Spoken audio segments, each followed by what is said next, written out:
ذرا سوچیے، آپ ایک جہاز پر ہیں، چاروں طرف اندھیرا سمندر، اور اچانک تیز رفتار کشتیاں آپ کے گرد آ جاتی ہیں۔ بندوقوں کی آواز، چیخو پکار، اور لمحوں میں آپ یرغمال بنا لیے جاتے ہیں۔ یہ کوئی فلم نہیں بلکہ ایک حقیقت ہے۔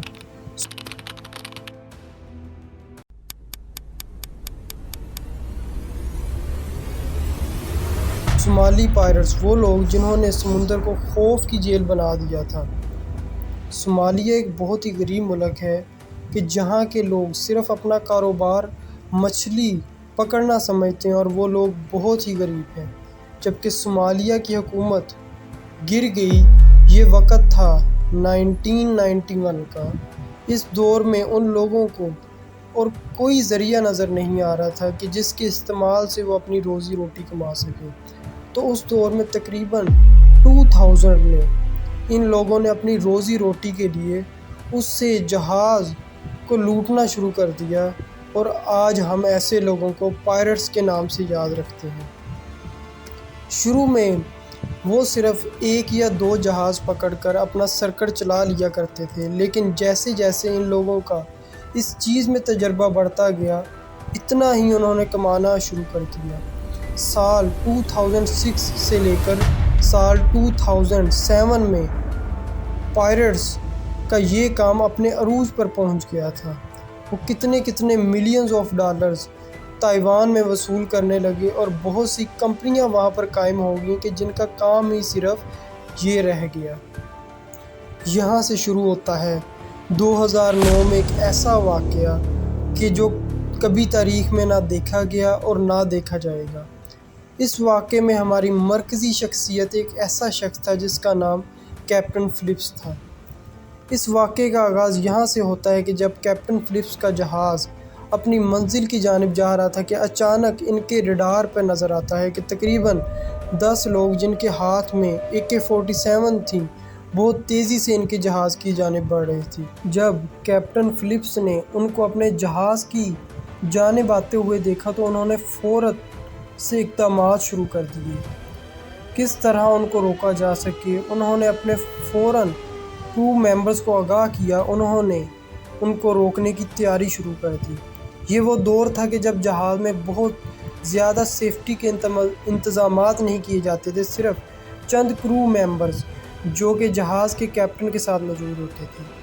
جب پائرٹس بہت ہی زیادہ قریب پہنچ گئے تو انہوں نے اپنے جہاز پر موجود پانی کے پائپ سے بہت تیز پریشر آتا ہے، وہ ان پر مارنا شروع کر دیا۔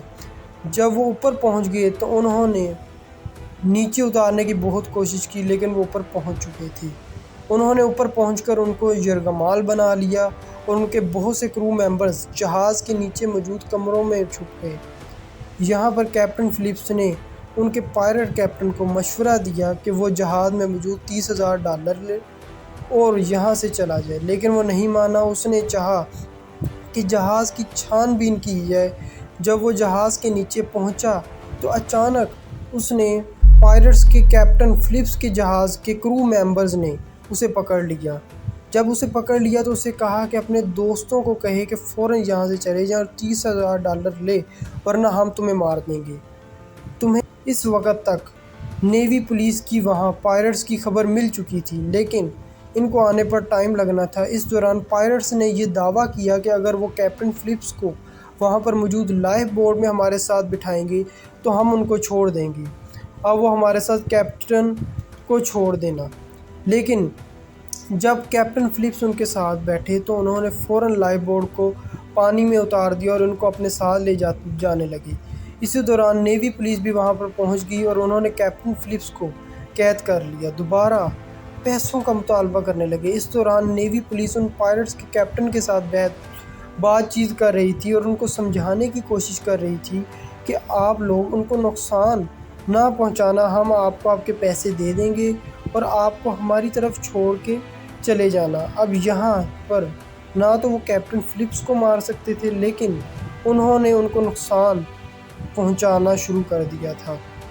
کیپٹن فلپس نے وہاں سے بھاگنے کی بھی کوشش کی، لیکن وہ کامیاب نہ ہو سکے، اور وہاں پر نیوی پولیس آفیسر نے ان پائلٹس کے کیپٹن کو کہا کہ آپ ہمارے ساتھ، آپ ہماری شپ پر موجود پیسے لیں اور کیپٹن فلپس کو چھوڑ دیں، اس کے لیے آپ کو ہماری شپ پر آنا پڑے گا۔